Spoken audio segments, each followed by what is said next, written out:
पेट सफा तो हर रोग दफा।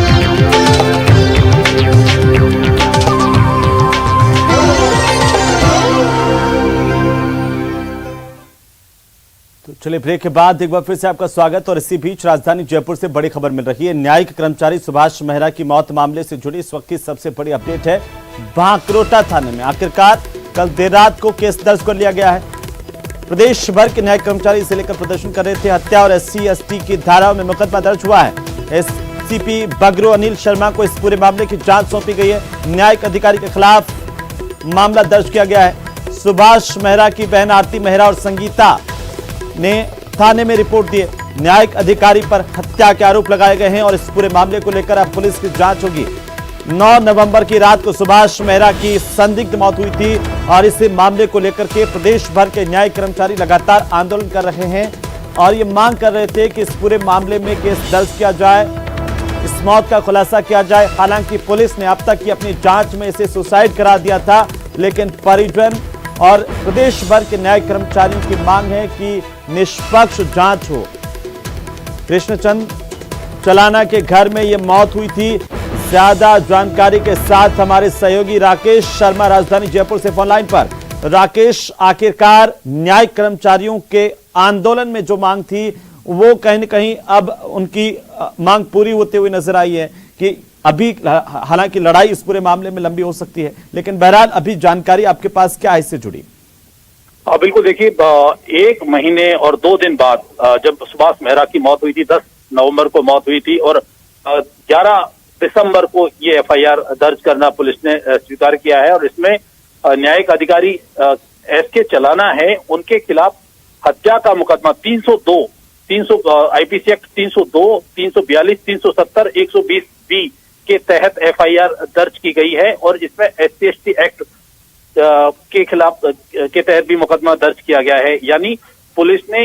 एक FIR दर्ज करने में 1 महीने से ज्यादा का समय लगा दिया। अब ये निश्चित तौर पर न्यायिक कर्मचारियों के लिए राहत की बात है, क्योंकि लगभग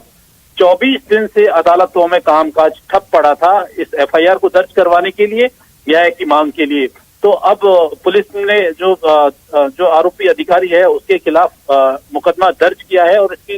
जांच अब शुरू की जाएगी। तो निश्चित तौर पर जो पूरे प्रदेश भर में अदालतों में कामकाज ठप पड़ा था, उसके बाद अब ये पुलिस ने जो है FIR दर्ज की है और इस मामले में अब देखना यह है कि पुलिस आगे किस तरीके से जांच करती है कि ये FIR अब कोर्ट में पेश की जाएगी, उसके बाद आगे किस पे कार्रवाई होगी। लेकिन न्यायिक कर्मचारी क्या कह रहे हैं जो लगातार पिछले कई दिनों से धरना दे रहे हैं, प्रदर्शन कर रहे हैं? क्या अब उनको इस कार्रवाई से FIR दर्ज होने से कुछ उम्मीद बंदी है कि निष्पक्ष जांच होगी, आरोपी के खिलाफ कोई कड़ी कार्रवाई हो पाएगी, क्योंकि आरोपी खुद न्यायिक अधिकारी है? बिल्कुल, देखिए सुमित, इसमें कोई दो राय नहीं है कि अभी इनका आंदोलन जारी रह सकता है, क्योंकि अब जो पुलिस ने जो FIR दर्ज की है उसमें न्यायिक अधिकारी को दोषी माना है और 302 में ये FIR दर्ज हुई है। तो अब जो यानी उसकी हत्या की गई है, तो अब उसके परिजनों को नौकरी की बात है, मुआवजे की बात है और जो 6 सूत्री उनकी कुल मांग है जो कि संभवतः इसी से जुड़ी हुई है। इसके अलावा जिन परिस्थितियों में सुभाष मेहरा की मौत हुई है या हत्या हुई है, ऐसी परिस्थितियां दोबारा न्यायिक कर्मचारियों के सामने ना आए, ऐसी व्यवस्था न्यायिक प्रशासन द्वारा की जाए, ये भी मांग जो है न्यायिक कर्मचारियों द्वारा लगातार की जा रही है, क्योंकि सुभाष मेहरा की जो बिल्कुल राकेश, मैं थोड़ा सा आपको रोक रहा हूं। हमारे साथ सहयोगी विष्णु शर्मा भी हैं, जुड़ चुके हैं हमारे साथ फोन लाइन पर। विष्णु, इस पूरे मामले में अब क्या न्यायिक संगठनों की ओर से, कोई कर्मचारियों के संगठनों की ओर से प्रतिक्रिया मिल पाई है, क्योंकि केस दर्ज हुआ है? संगठन की ओर से अभी कोई प्रतिक्रिया नहीं है, लेकिन अब तक की जानकारी ये कि कल देर रात को आखिरकार बांकरोटा थाना इलाके में और ये जो सुभाष मेहरा की मौत का जो मामला था उसमें हत्या का मुकदमा दर्ज किया गया है और सुभाष के 2 बहनों की तरफ से ये मुकदमा दर्ज कराया गया था, परिवाद दिया गया था, जिस पर जांच करते हुए अब आखिरकार बांकरोटा थाने में हत्या का मुकदमा दर्ज कर लिया गया है, जिस पर हत्या करने के आरोप है और इस पूरे मामले की जांच ACP बगरू अनिल शर्मा को सौंपी गई है। अब इस पूरे मामले में बयान होंगे। बयान के अलावा आपको मैं पहले भी बता दूं कि कुछ दिन पहले ही हालांकि पुलिस ने अपने अनुसंधान में FSL रिपोर्ट और पोस्टमार्टम की रिपोर्ट के आधार पर इस पूरे मामले को खुदकुशी माना था, लेकिन जब न्यायिक कर्मचारी संगठनों का दबाव बढ़ा, जब लगातार पूरे प्रदेश भर में धरना प्रदर्शन हुए, तो आखिरकार अब जाकर के पुलिस को दबाव में आना पड़ा और अब ये पूरा मामला हत्या के मुकदमे में धाराओं में मुकदमा दर्ज हुआ है, ST/ST की धाराएं भी इसमें जोड़ी गई है, इसीलिए इस केस की जांच ACP बगरू को सौंपी गई है। जी बिल्कुल विष्णु, आप बने रहिए हमारे साथ में, वापस से आपका रुख करूंगा, लेकिन घटना स्थल के जो वीडियो हैं वो हम आपको दिखाएंगे, लेकिन बहरहाल सहयोगी राकेश हमारे साथ लगातार बने हुए हैं, उनका भी रुख लेते हैं। राकेश, अब तक की जो जानकारी, किन किन धाराओं में ये मुकदमा दर्ज हुआ है? बिल्कुल, देखिए जो सबसे प्रमुख धारा है वो IPC एक्ट में 302 धारा है, जिसमें हत्या, सीधे तौर पर हत्या के लिए दोषी पाया गया है जो आरोपी न्यायिक अधिकारी है उसको। इसके अलावा इसमें 342, 370 और 120 के तहत ये मुकदमा दर्ज हुआ है, और SC/ST एक्ट की धाराएं भी इसमें लगाई गई हैं, क्योंकि जो मृतक न्यायिक कर्मचारी था सुभाष मेहरा, वो SC/ST से संबंधित था, और जैसे आरोप न्यायिक कर्मचारी उसके परिजनों ने लगाए हैं कि उसको वहां पर प्रताड़ित किया गया था, टॉर्चर किया जा रहा था, उसको हरेस्ट किया जा रहा था, तो उसके तहत भी पुलिस ने जो इसमें धाराएं जोड़ी हैं, और इन तमाम धाराओं के तहत जो न्यायिक अधिकारी SK चलाना है उनके खिलाफ पुलिस ने FIR दर्ज की है। और अब ये राकेश, इसी पूरे मामले के दौरान देखिए न्यायिक कर्मचारियों के आक्रोश में एक बात सामने आई थी कि जो न्यायिक कर्मचारी हैं उनको न्यायिक अधिकारियों के घरों पर भी काम में लिया जाता है, तो अब आगे से न्यायिक कर्मचारी ऐसा नहीं करेंगे, ये भी एक प्रतिबद्धता सामने आई है। बहरहाल आप हमारे साथ बने रहिए, मैं फिर से आपका रुख करूंगा। विष्णु भी हमारे सहयोगी हमारे साथ लगातार बने हुए हैं। घटनास्थल का एक वीडियो सामने आया है, वो हम आपको दिखा रहे हैं आपकी टीवी स्क्रीन पर, जहां मकान में सुभाष मेहरा की लाश मिली थी और जज के मकान की छत पर बने कमरे में यह लाश बरामद हुई थी, और इसको लेकर के लगातार पिछले 1 महीने से न्यायिक कर्मचारियों का आंदोलन चल रहा है। वे मांग कर रहे हैं कि निष्पक्ष जांच होनी चाहिए। 1 महीने बाद अब जाकर के FIR दर्ज की गई है। घटनास्थल का वीडियो जहां पर सुभाष की लाश मिली थी, वो वीडियो सबसे पहले न्यूज़ 18 राजस्थान पर अपने दर्शकों को हम दिखा रहे हैं कि किस तरीके से यहां पर लाश को बरामद किया गया था। हालांकि सहयोगी विष्णु बता रहे थे कि पुलिस ने अपना जो अनुसंधान किया, जिसमें FSL रिपोर्ट को शामिल किया गया, पोस्टमार्टम रिपोर्ट को शामिल किया गया, उसके आधार पर अपनी जांच में, अब तक की जांच में पुलिस की ओर से ये माना गया है कि ये जो है एक तरह से आत्महत्या थी, ये अब तक की जांच में। लेकिन अब अगर विष्णु, ये जब FIR दर्ज हुई है, एक लंबे अंतराल के बाद FIR दर्ज हुई है, क्या ये माना जाए कि अब नए सिरे से जांच हो पाएगी और जो न्यायिक कर्मचारी जिसकी मौत हुई थी संदिग्ध, उनके परिजनों को न्याय मिल पाएगा? देखिए, मैं आपको बताऊं कि जब 9 नवंबर को सुभाष मेहरा की जज के मकान में तीसरी मंजिल पर मौत हुई और अगले रोज सुबह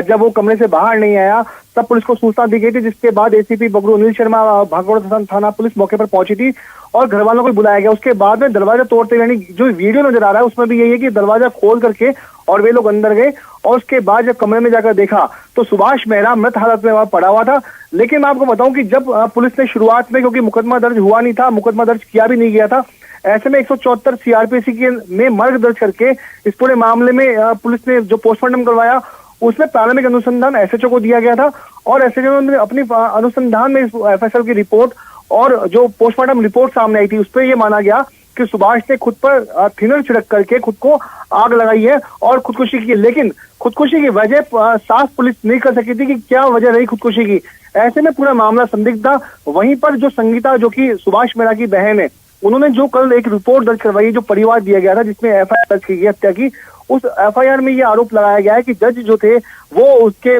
जो भाई है यानी सुभाष मेहरा, जो कि न्यायिक NDPS कोर्ट में कर्मचारी थे, वो उससे बिगाड़ लिया करते थे, वे उससे अपने घर में काम किया करवाया करते थे। FIR में सुभाष मेहरा की बहन ने यह आरोप भी लगाया कि जज की पत्नी उनसे अक्सर कहा करती थी कि तुमको ड्यूटी पे जाने की जरूरत नहीं है, तुम घर पे ही रहा करो। और ऐसे यानी पिछले करीब 6 महीने से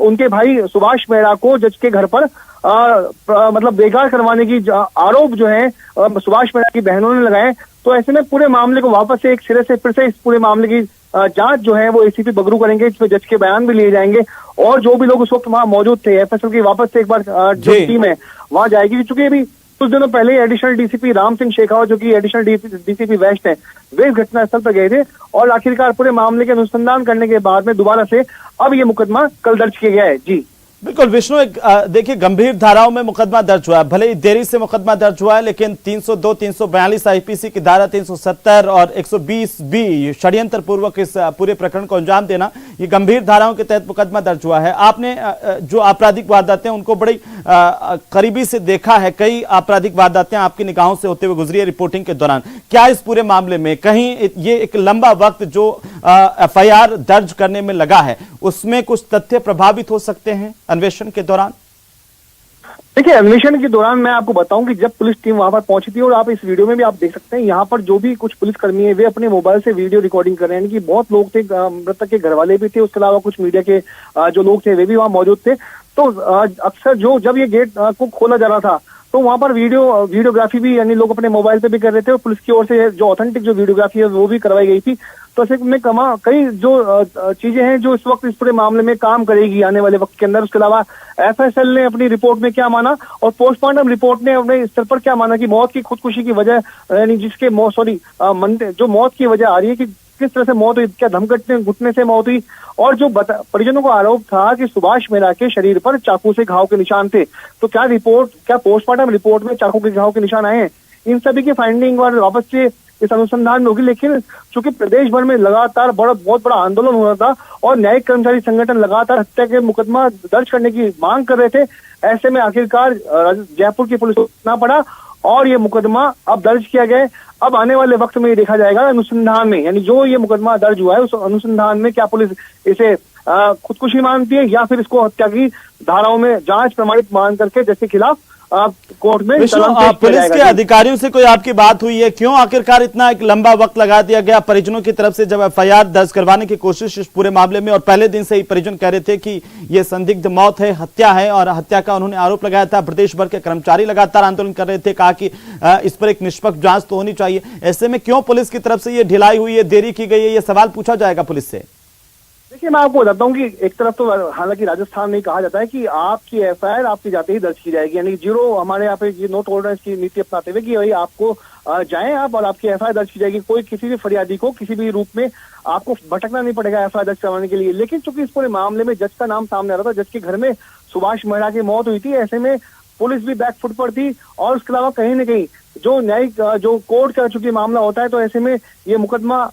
दरे जुबान से यही मानने को है कि इसीलिए इसको माना नहीं जा रहा था और लगातार इसमें एफएसएल की रिपोर्ट और पोस्टमार्टम की रिपोर्ट आने का इंतजार इसमें किया जा रहा था। आखिरकार जब वो रिपोर्ट सामने आई तब पुलिस ने अपने फाइंडिंग में ये कहा कि सुभाष मेहरा की ये मौत ना सिर्फ कोई हत्या है बल्कि ये सुसाइड है। लेकिन न्यायिक कर्मचारी संगठन थे वो झुकने को तैयार नहीं थे, उनकी लगातार मांग थी, आरोप थे कि जुडिशरी के प्रभाव में आकर के पुलिस जो है मुकदमा दर्ज करने को तैयार नहीं है। और आनंद फानंद में जब प्रदेश में न्यायिक कार्य का बहिष्कार किया गया तो पुलिस ने दबाव में आकर के अपनी फाइंडिंग दी, अनुसंधान। बिल्कुल, अभी न्यायिक कर्मचारियों की प्रतिक्रिया का इंतजार है हमें। और विष्णु बहरहाल बहुत शुक्रिया, राकेश आपका भी बहुत शुक्रिया। लगातार नजर बनाए रखिए, पल पल की अपडेट अपने दर्शकों तक हम पहुंचाते रहेंगे इस पूरे प्रकरण को लेकर के।